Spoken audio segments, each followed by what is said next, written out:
Okay, let's unpack this. Admit it, for many of us navigating conversations in a new language, especially English, there's one scenario that still sends a shiver down the spine: the phone call. Absolutely. It really is the ultimate test, isn't it? Totally. You lose all those crucial visual cues, facial expressions, the body language, all the little gestures that normally help you fill in the gaps. Mm-hmm. You're basically flying blind, relying purely on what you hear and, well, what you can manage to say in response. Exactly. And that lack of visual context, plus maybe a dodgy connection or someone speaking super fast, it can make even simple interactions feel incredibly daunting. It really feels like the language learning boss level sometimes. It genuinely does. But, it doesn't have to be this insurmountable challenge. The truth is, phone calls, especially in professional or sort of transactional settings, they often follow predictable patterns. Patterns, okay. Yeah, there are key phrases, structures that native speakers rely on constantly, often without even thinking about it. And that's precisely what we're diving into today. We've got this really helpful stack of source material here that actually breaks down these predictable patterns and gives you the exact language you need. Think of it as like your cheat sheet for phone confidence. Yeah, it's a great way to put it. Our material provides a pretty clear roadmap, actually. It moves from those very first moments, connecting with someone on the phone through the common interactions you'll likely have. Okay. And crucially, how to gracefully handle those inevitable moments when you just don't fully understand what's being said. Mm-hmm. Because that happens, right? Oh, definitely. So for you listening, our mission today is pretty simple. We want to equip you with the specific language tools to feel more prepared, understand what's actually happening on the call, and sound significantly more confident the next time you have to pick up the phone in English. Whether you're making the call or receiving one. So we'll start by focusing pretty intensely on setting the right tone right from the get-go, like how to initiate and answer calls differently depending on whether it's formal or casual. That distinction is huge. Right. Then we'll spend some solid time on the essential phrases you'll need during the conversation for common tasks, asking for someone, dealing with being put on hold, that kind of thing. Okay. And finally, we'll dedicate quite a bit of time to perhaps the most vital skill of all, how to politely and effectively ask for clarification when things aren't, 100% clear. Okay, sounds like a plan. Ready to transform that phone anxiety into phone confidence. Let's do it. Let's dive into the very beginning of any call. Indeed. The opening of a phone call, it's not just like a formality. It's a critical communication signal. It immediately tells the other person who you are, maybe why you're calling, or who they've reached if they're answering. And it sets the tone. Is this going to be a quick chat with a friend or, a serious professional inquiry? Our source material really emphasizes how these first few seconds establish the entire trajectory of the interaction. It really does. And knowing exactly what to say, gosh, it can eliminate so much hesitation, can't it? Absolutely. Those very first words out of your mouth can make a world of difference, both in how you're perceived and, maybe more importantly, how confident you feel launching into the conversation. And as the material clearly shows, the language you use depends almost entirely on context.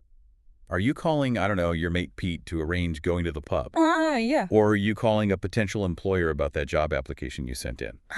The required level of formality dictates basically everything that follows. Okay. We can, as the source suggests, neatly categorize this into formal and casual settings, and then we can look at how to handle both making calls and answering calls within those categories. Perfect. Let's start with the formal side then, because I think that's often where the most anxiety lies.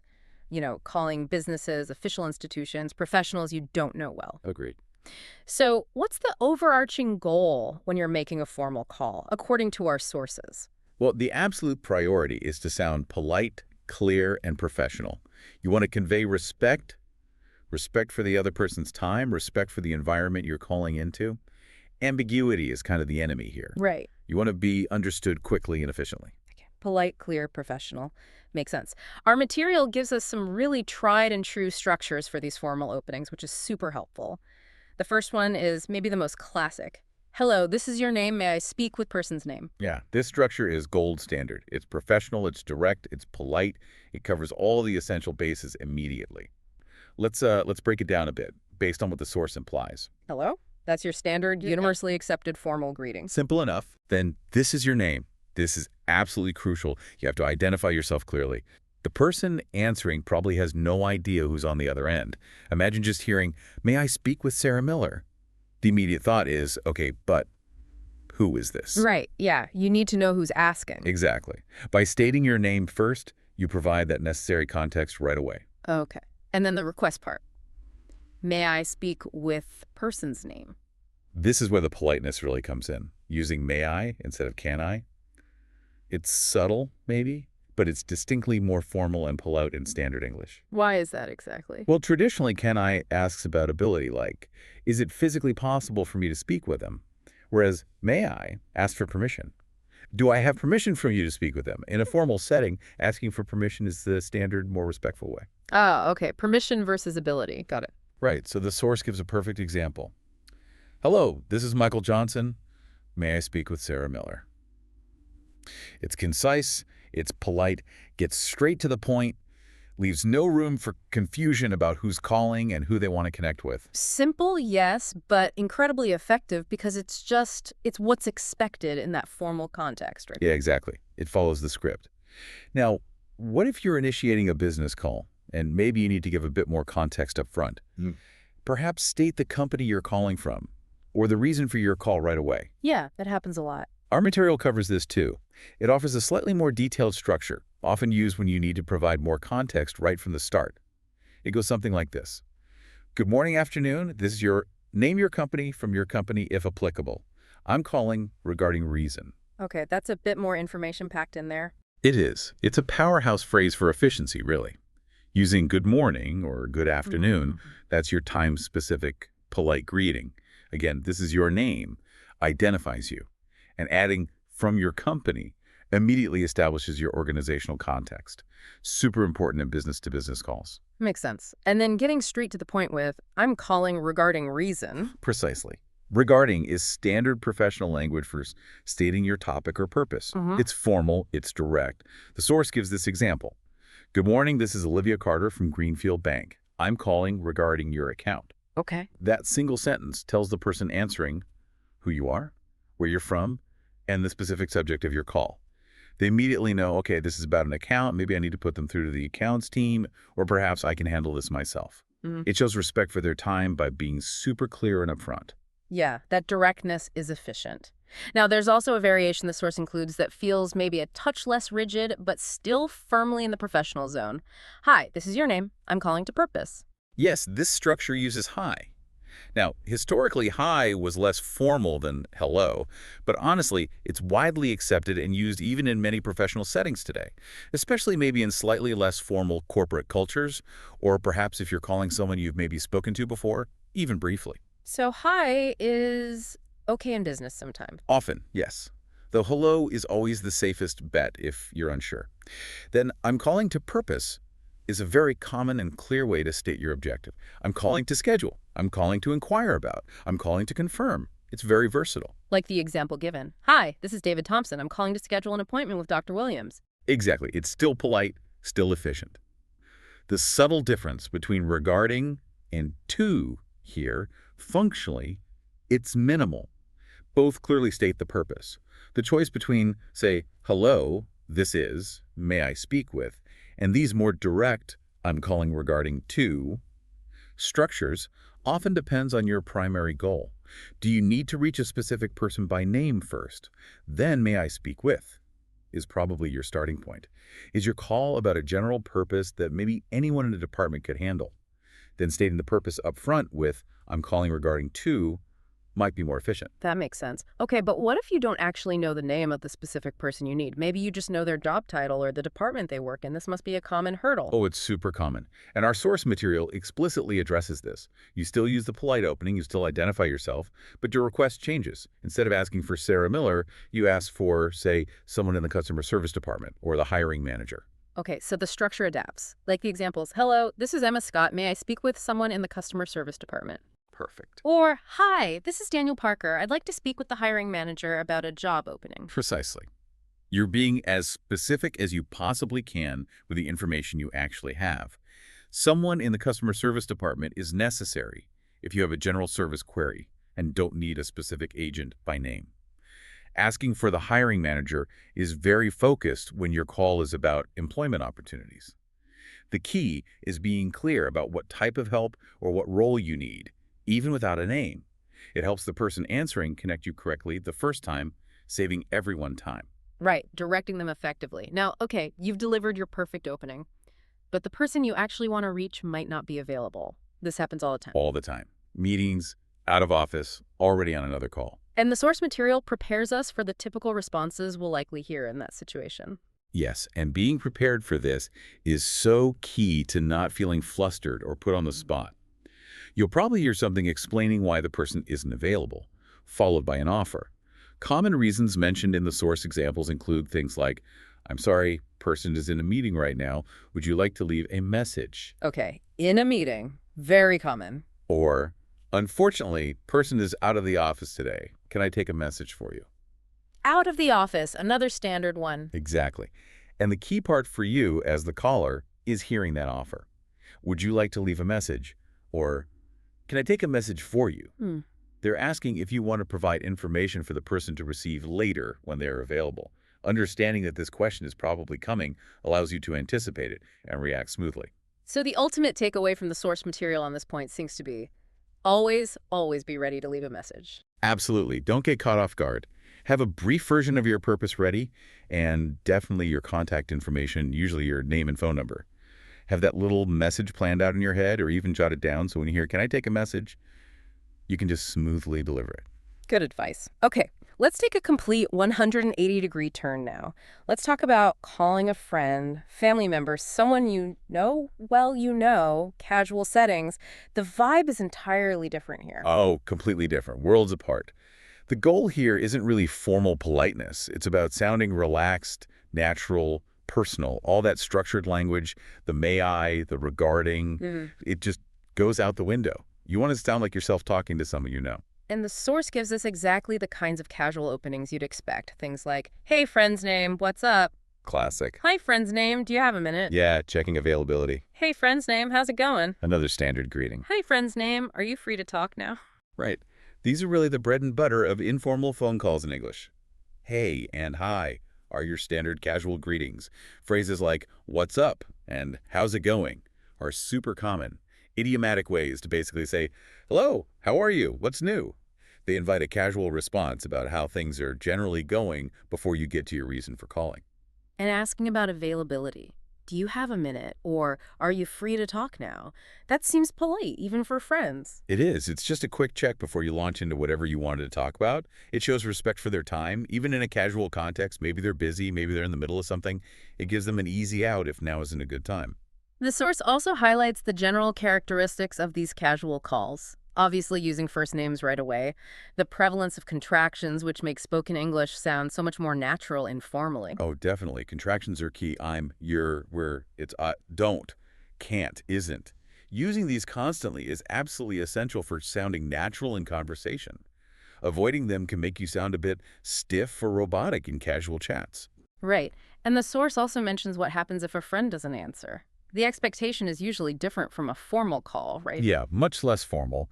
The expectation is usually to just leave a quick casual voicemail or maybe just send a text message instead. The example provided in the source is perfect. "Hey, Jake, it's Peter. Give me a call back when you're free." Hmm.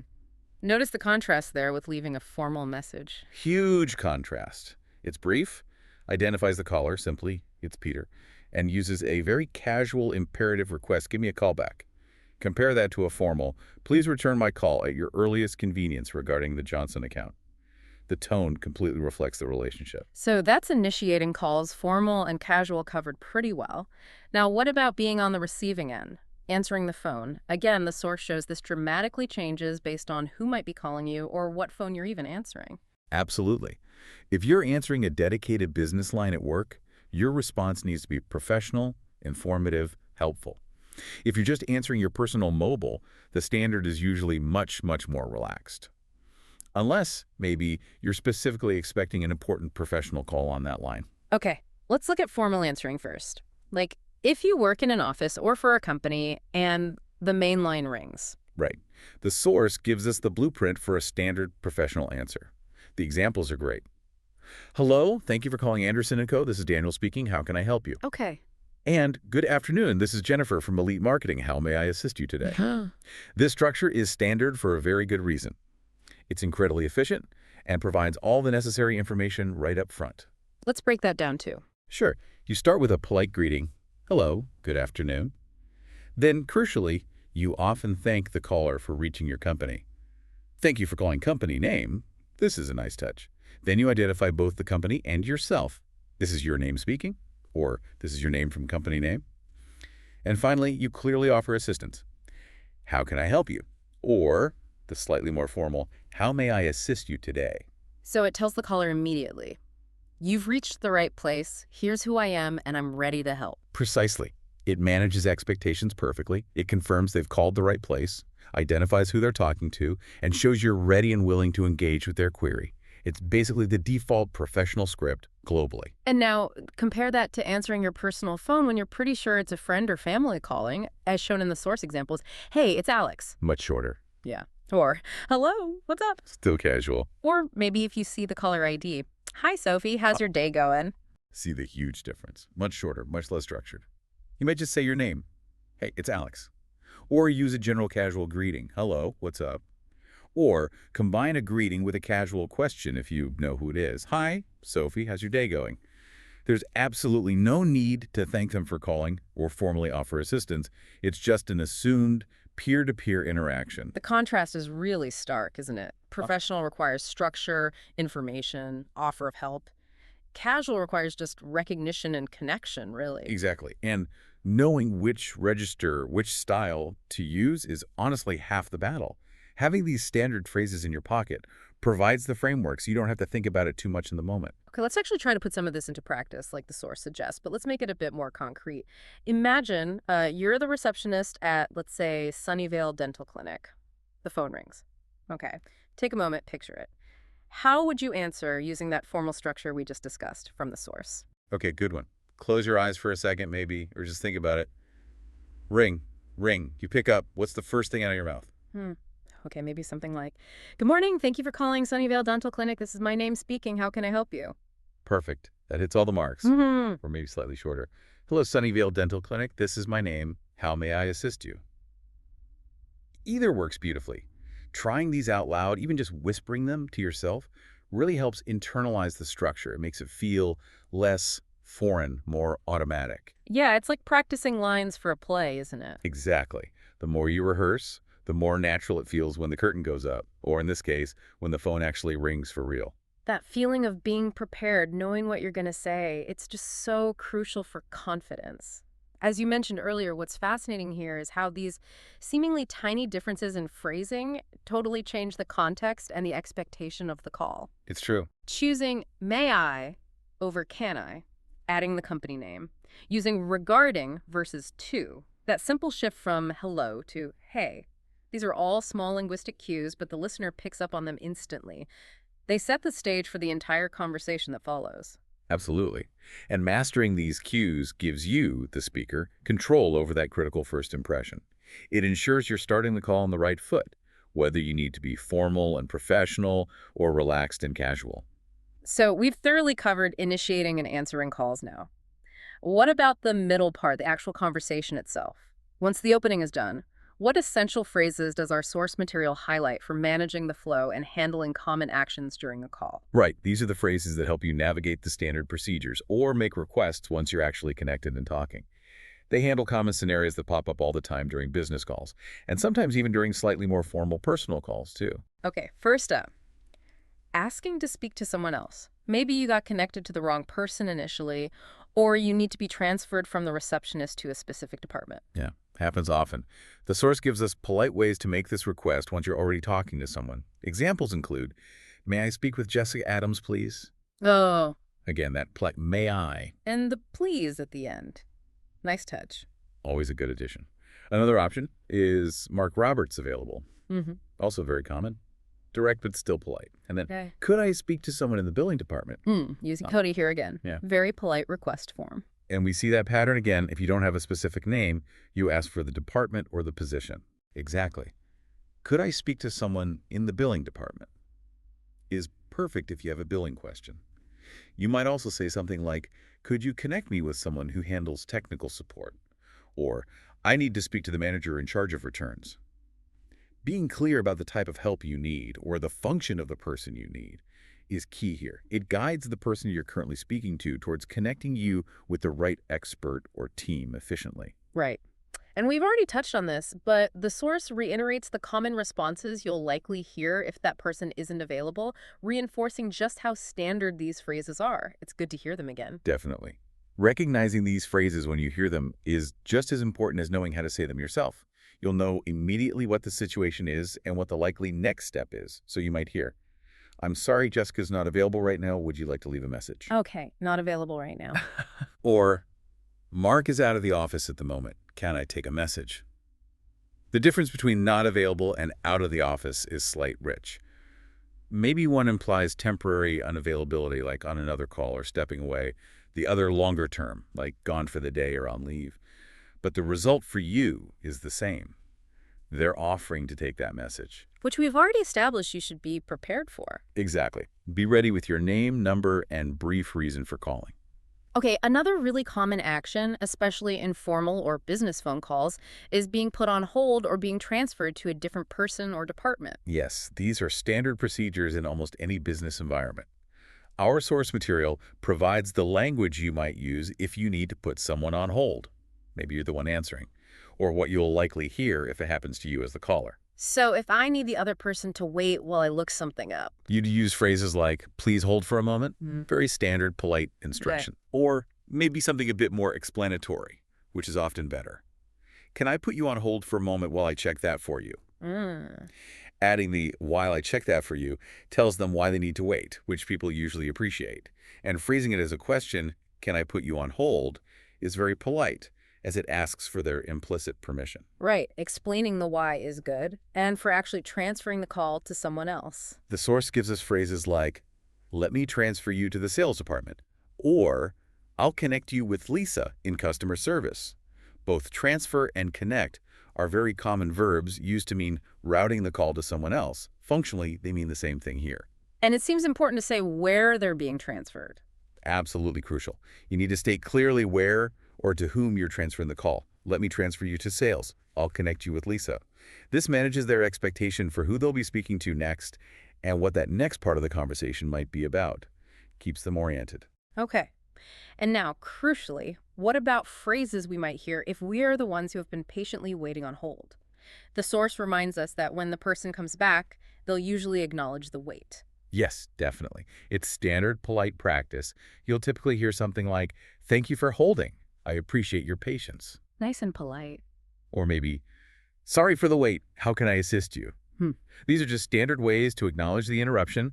Thank you for your patience, implicitly or explicitly, and then immediately get back to business by asking how they can help you further. So, understanding these phrases, it helps you predict the flow, right? Exactly. If we connect this to the bigger picture, understanding these standard hold and transfer phrases helps you predict the flow of the call. You know what to expect when someone else is directing the interaction. It really reduces that feeling of being lost or confused when the conversation pauses unexpectedly or shifts to a new person. Okay. And finally, on these essential phrases during the call, the source covers actually leaving that message when the person you called isn't available. Right. So you've been told the person is out or busy. You've heard the offer, would you like to leave a message? You've said yes. Now what? You need to know how to phrase the request to the person taking the message and what essential information to include in the message itself. Okay, so how do you ask the intermediary, the person taking the message? The source gives examples of different ways to phrase this request. Could you take a message for John? That's a general request to pass information along. Simple enough. Or, can you tell Emma that I called? Hmm. This is a bit more specific about the content. Yeah. Maybe you don't need a callback. You just want Emma to know you tried to reach her. Okay. Or, please let Daniel know I'll call back later. Hmm. This specifies the recipient, Daniel, and tells the message taker what action you will take calling back later. So maybe Daniel doesn't need to call you back immediately. So these are different ways to instruct the person who's helping you. Exactly. You're telling them what you need them to do with the information. Now, what about the actual message content? Our source material implicitly suggests keeping it clear and concise. You absolutely need your name, Say it clearly, maybe even spell it if it's unusual. Your purpose, very briefly regarding the invoice about the meeting, to follow up on my application. And crucially, how they can reach you, your phone number, repeated clearly. So putting it all together, what might a full message sound like? Based on the source's examples and standard practice, it might sound something like this. Yes, please. Could you take a message for Sarah Miller? This is Michael Johnson calling, Johnson, from Springfield Tech. I'm calling regarding the report we discussed yesterday. Could you ask her to please call me back when she has a moment? My number is 555-123-4567. That's 555-123-4567. Being clear, spelling if needed, repeating the number. That's smart. It really helps ensure the correct information gets passed along accurately. Nothing worse than leaving a message and realizing you mumbled your number. True. Okay, that covers a lot of ground for managing the conversation once it's actually underway. But let's face it, even with all this preparation, phone calls in a second language are rarely, well, perfect. Oh, absolutely not. That's just reality. Sometimes the connection is bad, someone speaks incredibly fast, maybe they use jargon or slang you're not familiar with, Yeah. or they have an accent that's difficult for you. And here's where it gets really interesting, and honestly, where many learners feel the most vulnerable. What do you actually do in those moments when you simply do not understand what was just said? Do you just stay, Guess, mumble yes. nod along silently, hoping for the best? Which is usually, let's be honest, a recipe for disaster. Totally. And this is such a critical area that our source material addresses head on by providing specific phrases for asking for clarification. This raises a really important question. How do you navigate those tricky moments of misunderstanding without panicking, without losing your confidence, without feeling like you failed? Yeah. And the core insight here, I think, and one really worth highlighting from the source, is that asking for clarification is not a sign of poor English. That's important. It really is. Yeah. It's actually a sign of being a competent, active listener who genuinely wants to ensure accuracy and understanding, especially on the phone, where you lack all those visual aids we talked about. Asking for clarification isn't just okay, it's an absolutely essential communication tool. Being able to politely ask someone to repeat or rephrase or explain something is actually a mark of a skilled communicator in any language. Okay, that's a great mindset shift. So let's get practical. Let's say you physically didn't hear something properly. Maybe there was static on the line, or they spoke too quietly, or a loud truck went past your window. The source gives us direct ways to ask for repetition. Right. Two really useful ones are, sorry, could you repeat that? I didn't catch that. Could you say it again? Okay, sorry, could you repeat that? Yeah. Seems straightforward. It is.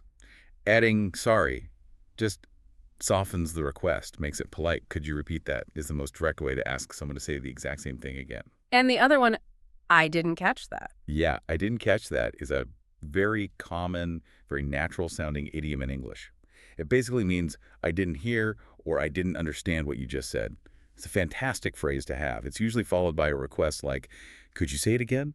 Or, cough, could you repeat that? Using didn't catch that sounds very fluent and natural to a native speaker. Good one to remember. Okay, what if the issue isn't hearing, but understanding? You heard the words clearly, but the meaning was just unclear. Maybe unfamiliar vocabulary, a really complex sentence structure, or a concept you didn't quite grasp. That requires a slightly different kind of clarification request, right? You don't necessarily need them to repeat the same words, you need them to explain it differently. And the source provides phrases for this situation too. Could you clarify what you mean? Clarify. Okay. Yeah, clarify is a slightly more formal way to ask for more detail or a clearer explanation of a concept or a statement they made. It's very common in business or more formal discussions. Another great option is, I'm not sure I understand. Can you explain it another way? I like that one. Explain it another way. It's really effective. You're politely admitting your lack of full understanding. I'm not sure I understand. And then you're specifically asking them to rephrase or use different words. Can you explain it another way? You're prompting them to approach the explanation from maybe a new angle, which can often unlock understanding when the first attempt didn't work. Incredibly useful when you've understood the individual words, but maybe not the overall message or implication. Yeah, that makes sense. Okay, and then there's the classic, often frustrating technical issue, the bad phone connection itself. Ah, yes, the bane of modern phone calls. Our source material wisely includes phrases specifically for this scenario. Because let's face it, explicitly mentioning the connection issue can sometimes feel a bit less like you're blaming your listening skills and more like you're just identifying a shared technical problem. Right, it's not me, it's the phone. Exactly. So Mhm. phrases include, I think we have a bad connection. Can you say that again? Okay, bad connection, clear enough. And the other one, you're cutting out. Could you repeat that? Cutting out. That's a very specific phone idiom, isn't it? I've heard that before. It is. It's super common. Cutting out means the audio isn't continuous. It's intermittent, dropping in and out, like little pieces are missing. It's a very accurate way to describe a patchy phone signal or a poor digital connection. By saying you're cutting out, you immediately signal the technical problem and perfectly justify why you need them to repeat themselves. It can actually be a huge confidence booster because it attributes the lack of understanding to external factors, not necessarily your language ability at that moment. These clarification phrases really are absolutely essential, aren't they? They genuinely empower you to stay actively involved in the conversation and make sure you get the information you actually need rather than just, nodding and hoping you understood correctly. They really do. They put you back in the driver's seat. Knowing you have these tools ready in your toolkit means you don't have to dread those moments of confusion quite so much. You have a plan. You know how to handle them politely and effectively without losing your cool. Okay, let's try another little practice prompt, building on what the source suggests, but let's make it a bit more specific again. Imagine you're on a formal call. Maybe you're discussing a complicated contract clause or a technical specification. The person on the other end starts using a lot of very specific jargon very quickly. You caught some words, but honestly, not enough to really understand the core point they're making. How would you politely interrupt and ask them to maybe slow down and explain it more simply? Okay, good scenario. Very realistic. Take a second. Think about those phrases we just discussed, Yeah. maybe combining a few of them. How would you handle that? Okay. I wouldn't want to sound rude interrupting. Maybe start with an apology. I'm sorry to interrupt. Good start. Very polite. But I think you might be speaking a bit quickly for me there, or maybe I'm afraid I'm not familiar with some of that terminology. Both good options for identifying the issue's speed or jargon. And then ask for clarification. I didn't quite catch that last point about the indemnity clause. Be specific if you can. Yes, mentioning the specific point helps them focus. And then the request.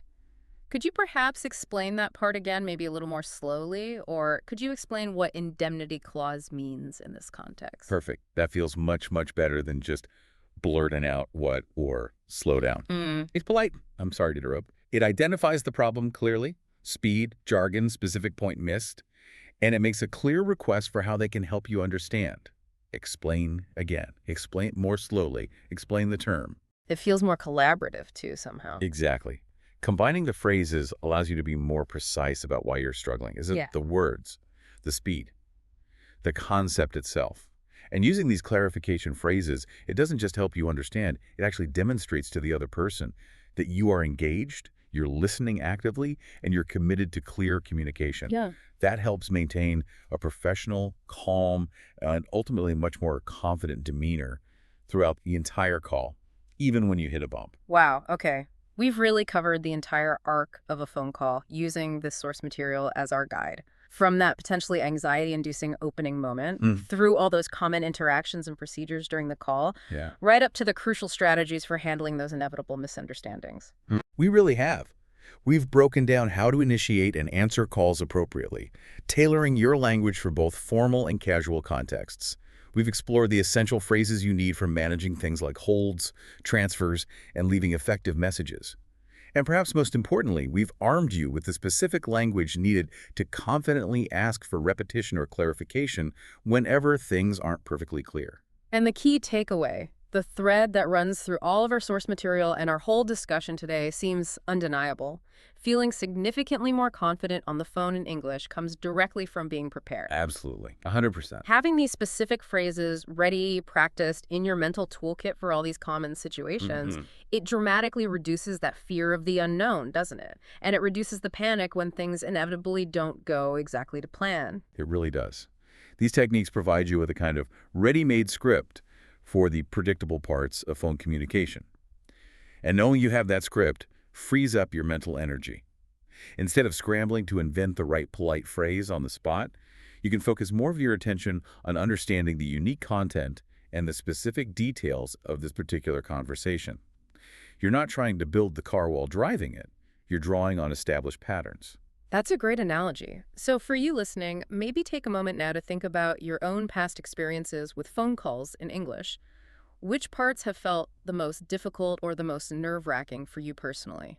Was it just getting started, knowing how to open the call? Or maybe struggling when the person you needed wasn't available, or when you were suddenly put on hold and didn't know what was happening. Or was it really those moments of confusion when you couldn't quite hear or you just didn't understand what they were saying and you felt stuck? Consider which of the specific phrases and strategies we've discussed today seem most relevant and potentially useful for your particular challenges. Hmm. Maybe your focus needs to be on practicing that formal business opening until it just rolls off the tongue without thinking. Or maybe for you, it's making sure you have those clarification phrases. Could you repeat that? Could you explain it another way? Right at the front of your mind, ready to deploy calmly the next time you feel lost on a call. Because ultimately, actively learning and, crucially, practicing these specific phrases builds real, practical confidence on the phone. It proves to yourself, through experience, that you do have the tools you need to handle these interactions effectively, even when they feel challenging. Which leads us to a final, maybe slightly provocative thought for you to consider as we wrap up. Okay. If breaking down the potentially scary task of a phone call into its component parts, the opening, the middle, the closing, the clarification, and then mastering the specific language for each step is so effective at building confidence in this particular scenario. What other challenging English communication situations in your life? Maybe it's participating in online meetings. Maybe it's giving short presentations. Maybe it's even just striking up small talk at a networking event. Could also be made significantly less daunting by applying a similar approach. By identifying the key moments, the predictable patterns, and preparing specific linguistic tools for those contexts too. That's a really interesting question to ponder. It suggests this approach isn't just about phone calls, is it? It's about strategically building communication confidence across the board. Exactly. Something for you to think about as you move forward and continue improving your English communication skills in all areas. And we really do strongly encourage you to take these phrases we've talked about today and actually practice them. Say them out loud. Record yourself, maybe. Imagine different scenarios, calling to book a hotel, calling customer service, calling a potential client. Yeah, run through it in your head. The more familiar these phrases feel in your mouth and in your mind, the more natural and automatic they will become when you actually need them in a real conversation. That familiarity, that practice, is honestly your strongest defense against phone anxiety. Well said. Thank you so much for joining us for this deep dive into handling phone calls in English with more confidence. Yeah, keep practicing, keep exploring the language, and honestly, next time your phone rings or you need to make that call, just take a breath and remember, you've got the tools, you've got this. Until next time, keep exploring and keep learning.